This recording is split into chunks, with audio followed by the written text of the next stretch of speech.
तो hi friends, देखिए जीविका में जो भर्ती आई है, ठीक है, 2747 पदों पे, उसके बारे में हम लोग डिटेल में जानते हैं। ठीक है, और पूरा एक एक पॉइंट जानेंगे, कितना पैसा लगेगा, कैसे फॉर्म भरेंगे, क्या एलिजिबिलिटी क्राइटेरिया है, कौन भर पाएंगे, ठीक है, सब के बारे में।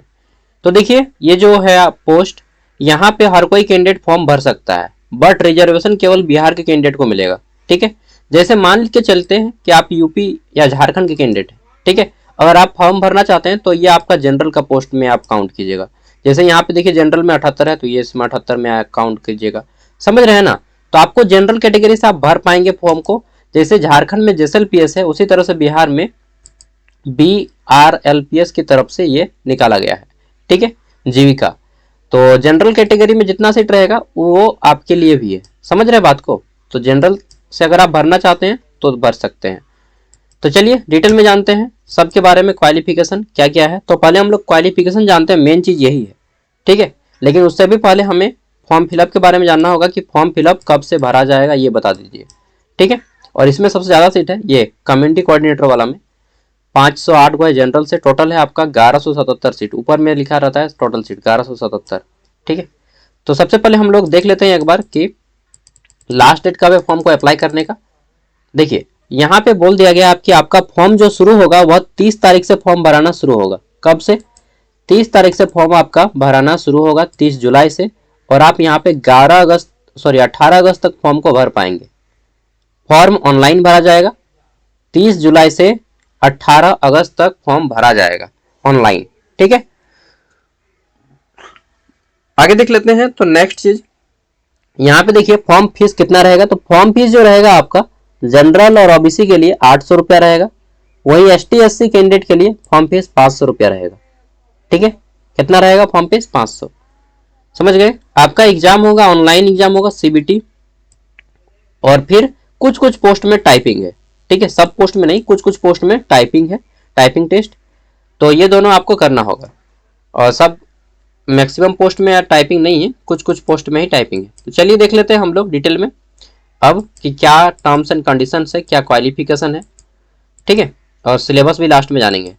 तो देखिए सबसे पहले बात करते हैं ये पोस्ट नंबर 7। ठीक है, ब्लॉक आईटी एग्जीक्यूटिव। सैलरी है 22,662 रुपया, प्लस में इंसेंटिव वगैरह मिलता है, प्रोत्साहन राशि। ठीक है, मान के चलिए ना कि आपको 5-6 हजार रुपया वही मिल जाएगा। ठीक है, तो टोटल पोस्ट इसमें 534 हुआ है। कितना? 534 सीट्स हैं।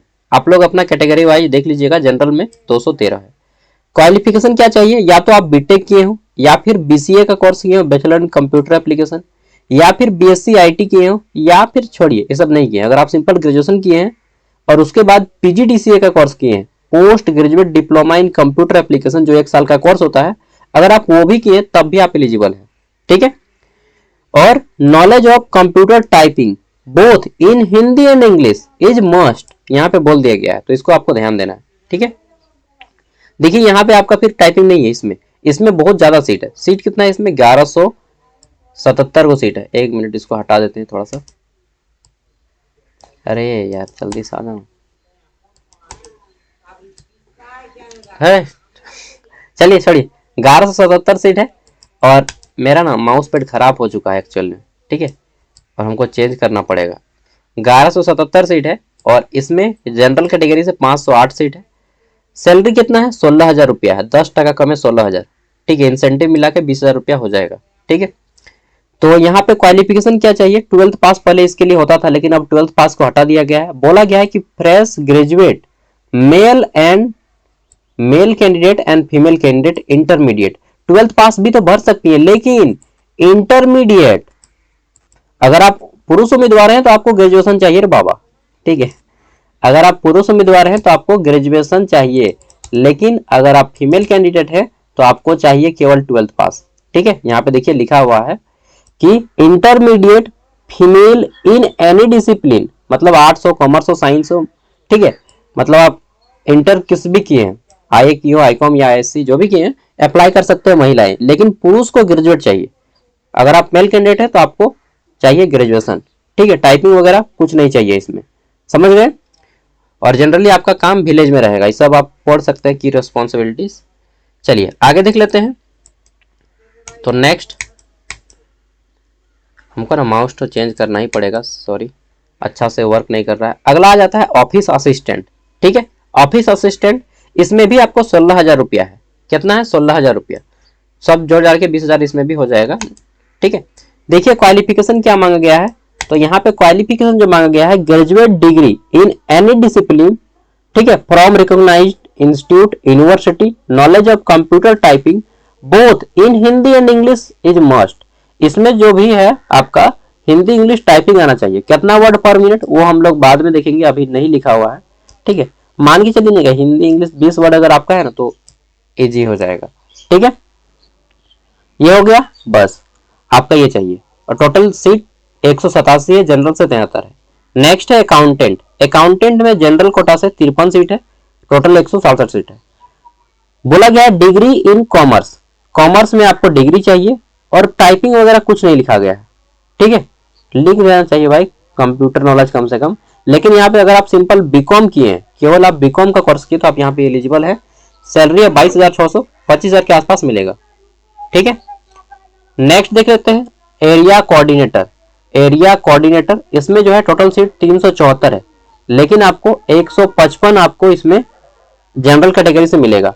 ठीक है, एलिजिबिलिटी देखिए, तो यहाँ बोला गया है कि आप ग्रेजुएट हो, graduate in any discipline from recognising university या इंस्टीट्यूट, मतलब आप सिंपल ग्रेजुएट कैंडिडेट है तो आप एरिया कोऑर्डिनेटर के लिए अप्लाई कर सकते हैं। ठीक है, नेक्स्ट देख लेते हैं आगे। तो अगला हमारा है लाइवलीहुड स्पेशलिस्ट। ठीक है, इसका क्वालिफिकेशन सबसे हाई है, इसी का क्वालिफिकेशन। ठीक है, इसमें पीजी मांगा गया है, किसमें? अच्छा देख लीजिए, टोटल सीट 235 है, जनरल कैटेगरी से 78 सीटें हैं। पीजी डिग्री इन एग्रीकल्चर में हो, ठीक है, या PG degree in animal husbandry हो, या PG degree in dairy technology, otherwise PG degree in fishery, PG degree in horticulture, PG degree in hotel management, PG degree in rural management, PG degree in retail management, PG degree in food technology, PG degree in fashion management, ठीक है, technology design, उसी में भी PG degree in zoology microbiology, ठीक है, या PG degree in art and craft, PG degree in sericulture, PG degree in management, अरे बाप रे। ठीक है, पीजी डिग्री इन एग्रीकल्चर वाले भी अप्लाई कर सकते हैं। अब PG diploma in animal husbandry, इस सबको पढ़ लीजिएगा। बीबीए वाले भी अप्लाई कर सकते हैं। ठीक है, तो यहाँ पे इसको एक बार आप अच्छे से पढ़ लीजिएगा, क्योंकि इसमें जो है वोकेशनल कोर्स को रखा गया है। कुल मिला के बाद इतना इसमें वोकेशनल कोर्सों को रखा गया है। ठीक है, अगला आ जाता है ब्लॉक प्रोजेक्ट मैनेजर। इसमें जो है टोटल सीट 28 गो है, और यहाँ पे अप्लाई करने के लिए graduate in any discipline from recognising institute university.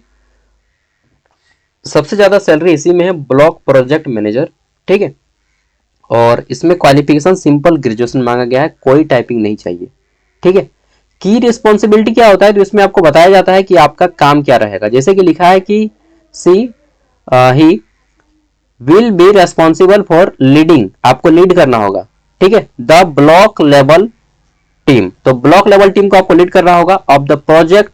ठीक है, मैनेजिंग ऑलमोस्ट 15 से 20 रहेगा, 15 to 20 staffs working directly at BPIU. She will be responsible for planning and executing all project activities. ठीक है, अगर आपको लीडिंग करना है, अगर आपको थोड़ा सा लीडर जैसा वर्क करना है, ठीक है, आप में डिसीजन मेकिंग की अच्छी कैपेबिलिटी है, तो आपको इसमें अप्लाई करना चाहिए। समझ गए? तो ये है आपका क्वालिफिकेशन। अब हम लोग बात करते हैं कि इसमें आपका सिलेबस क्या रहेगा। देखिए, एग्जाम का सभी सिलेबस जारी कर दिया गया है। ये office assistant and block IT का अलग है, क्योंकि इनमें आपको टाइपिंग मांगा गया है। आपको मालूम है, इन दोनों में टाइपिंग मांगा गया, office assistant and block IT executive में टाइपिंग है, बाकी सब में आपका टाइपिंग नहीं है, यानी कि सब के लिए अलग अलग क्वालिफिकेशन है। ठीक है, तो चलिए पहले हम लोग इसको देख लेते हैं। और दूसरा जो है आपका बाकी सभी पोजीशन के लिए, देखिए लिखा है ऑल पोजीशन एक्सेप्शन, एक्सेप्शन मतलब अपवाद, ऑफिस असिस्टेंट एंड आईटी को छोड़ के, क्योंकि उनका दूसरा पेज में है, बाकी सब पोस्ट के लिए। ठीक है, ये सिलेबस रहेगा। सिलेबस क्या है, देखिए यहाँ पे बोल दिया गया है, the selection process consist of following computer based test CBT. तो आपको सीबीटी एग्जाम होगा, ऑनलाइन एग्जाम होगा। इसमें आपका करंट अफेयर के क्वेश्चन 3 को रहेगा। ठीक है, स्कीम से जो क्वेश्चन रहेंगे, गवर्नमेंट स्कीम, इसमें 3 क्वेश्चन रहेंगे। हिस्ट्री मॉडर्न इंडिया से 3 क्वेश्चन रहेगा। ठीक है। नेशनल एंड इंटरनेशनल ऑर्गेनाइजेशन जैसे कि ILO हो गया, वर्ल्ड हेल्थ ऑर्गेनाइजेशन हो गया, UNO हो गया, वर्ल्ड ट्रेड ऑर्गेनाइजेशन हो गया, इस सब से आपका 3 क्वेश्चन आएगा। साइंस एंड टेक्नोलॉजी से आपके 3 क्वेश्चन आएंगे। स्पोर्ट्स से 2 क्वेश्चन आएंगे। ठीक है। रीजनिंग से आपके 3 क्वेश्चन आएंगे। उसके बाद यहाँ पे एरिथमेटिक रीजनिंग से आपके 3 क्वेश्चन आएंगे। क्लासिफिकेशन से 3 क्वेश्चन, मतलब कुल मिला के देखा जाए तो सबसे ज्यादा रीजनिंग सही क्वेश्चन है। DI यानी कि डेटा इंटरप्रेन्योरशिप से आपका 3 क्वेश्चन है। ठीक है। क्वांटिटी एप्टीट्यूड यानी कि मैथ से आपके 9 क्वेश्चन है। यहाँ पे मैथमेटिक कॉन्सेप्ट से आपके फिर 2 क्वेश्चन है। और फिर सब्जेक्ट नॉलेज से 20 क्वेश्चन रहेगा और कंप्यूटर से 10 क्वेश्चन, टोटल 70 क्वेश्चन आएंगे। टाइमिंग जो है 80 मिनट दिया जाएगा। ठीक है। और जो अच्छा से मेहनत करेगा ना 50 प्लस मार्क्स लेते आइएगा। क्या नेगेटिव मार्किंग है यहाँ पे? तो देखिए लिखा गया है कैटेगरी वाइज, ये नेगेटिव मार्किंग का तो यहाँ पे कहीं पर भी जिक्र नहीं किया गया है। बाकी जब आपका एग्जाम शुरू होगा तो आपको बताया जाएगा नेगेटिव मार्किंग के बारे में। बाकी ऑनलाइन एग्जाम होगा और आपका जो है MCQ आएगा। ठीक है। हाँ, और इसको आप लोग फॉलो करना होगा इसी को, इसके बाद डायरेक्टली आपका सिलेक्शन होता है। और बाकी ऑफिस असिस्टेंट और IT में अगर आप अप्लाई करना चाहते हैं तो आपका सिलेबस कुछ इस टाइप से रहेगा। ठीक है, ये आपका सिलेबस है। टाइमिंग रहेगा 60 minute, total duration 70 minute timing रहेगा, टोटल क्वेश्चन 60 रहेंगे। ठीक है। टाइपिंग की बात करें तो देखिए यहाँ पे लिख दिया गया है मॉक टाइपिंग हिंदी। ठीक है। मोंगल फॉन्ट तो इसमें आपका जो है 40 है हिंदी में। फॉर एक्चुअल टाइपिंग हिंदी मोगल फॉन्ट तो इसमें 150 है। ठीक है। वहीं हम लोग नेक्स्ट देखते हैं तो एक्चुअल टाइपिंग इन इंग्लिश 200, ये आपका नंबर ऑफ मैक्सिमम वर्ड पर पैसेज, ये देखिए 200 वर्ड का पैसेज है और इसको 450, टोल मिला के जो है आपका 450 वर्ड होता है हिंदी इंग्लिश। इसको हमको समझ में नहीं आया है इसलिए मैं आपको अच्छे से नहीं समझा पाया इसको आपको खुद समझना होगा। टोटल टाइपिंग टाइमिंग जो है आपका देखिए हिंदी में आपको 40 वर्ड का पैसेज लिखने के लिए 2 मिनट दिया जा रहा है। फिर 150 वर्ड का हिंदी टाइपिंग के लिए 5 मिनट दिया जा रहा है। इंग्लिश में 60 वर्ड का जो पैसेज रहेगा इसके लिए आपको 2 मिनट, और 200 वर्ड का जो पैसेज रहेगा इसमें आपको 5 मिनट। टोटल टाइमिंग जो है आपका, टोटल टाइपिंग टाइमिंग 14 मिनट दिया जाएगा। टोटल मार्क्स 10 रहेगा, जिसमें से आप कितना स्कोर करते हैं वो आप पे डिपेंड करता है। ठीक है। ये 40 वर्ड का पैसेज रहेगा हिंदी का और 150 वर्ड का पैसेज रहेगा। ठीक है। यहाँ पे देखिए फॉन्ट अलग अलग है, मॉक टाइपिंग हिंदी फॉन्ट और एक्चुअल टाइपिंग हिंदी फॉन्ट, समझ रहे हैं ना। चलिए नेगेटिव मार्किंग का प्रावधान तो यहाँ पे देख लेते हैं। Accuracy 30 minutes overall. Negative marking के बारे में कहीं पर भी जिक्र नहीं किया गया है, सो आई कांट से यू कि नेगेटिव मार्किंग है या नहीं। ओके, तो आप लोग डिटेल में इसको पढ़ सकते हैं। सभी चीजें यहाँ पे मेंशन की गई। टोटल 40 को पॉइंट बताया गया जनरल टर्म्स एंड कंडीशन में। ठीक है। और मैक्सिमम एज लिमिट की बात करें तो 37 साल तक कैंडिडेट अप्लाई कर सकते हैं। ठीक है। 37 साल तक आप लोग जनरल कैंडिडेट अप्लाई कर सकते हैं। ठीक है। चलिए, और फीमेल अगर आप हैं तो फीमेल तो 40 साल तक अप्लाई कर सकते हैं। ठीक है। ये यहाँ पे क्वालिफिकेशन रखा गया है और सभी की चीजें हम लोगों ने देख लिया अच्छे से। बाकी और डिटेल में जानना है तो आप यहाँ से पढ़ सकते हैं किसका क्या काम रहेगा। ठीक है। जैसे कि यहाँ पे दिया गया है ब्लॉक प्रोजेक्ट मैनेजर सेक्शन 1। ठीक है। इस तरह से ये सब ज्वाइनिंग के बाद है। मेन तो एक है आपका एग्जाम, फॉर्म भरिए और एग्जाम दीजिए। ठीक है। सिलेबस यहाँ पे डिटेल में पढ़ सकते हैं, जैसे कि सबका अलग अलग सिलेबस है। जैसे यहाँ पे रूरल एंटरप्रेन्योरशिप डेवलपमेंट में क्या क्या पढ़ना होगा, इन सब टॉपिक को आप कैसे पढ़िएगा मैं अच्छे से बता देता हूँ। आप सभी टॉपिक को गूगल से पढ़िए एक एक करके। ठीक है। और क्वेश्चन आंसर भी नोट करते चलिए। बाकी आपको जैसे तैयारी करना है कीजिए। मैं इसका पूरा का पूरा PDF आपको वीडियो का डिस्क्रिप्शन में दे रहा हूँ।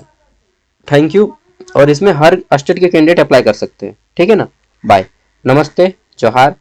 चलिए देखिए, झारखंड में एक चलता है JSLPS, वहाँ पर भी ऐसा पता चला है कि 1-2 महीने के अंदर 500 प्लस पोस्ट पे वैकेंसी निकाली जाएगी। 500 प्लस पोस्ट अभी केस उस चल रहा है, तो ऐसा सूचना आया है कि 1-2 महीने के अंदर वहाँ पे भी निकाला जाएगा। ठीक है। Thank you, bye, all the best.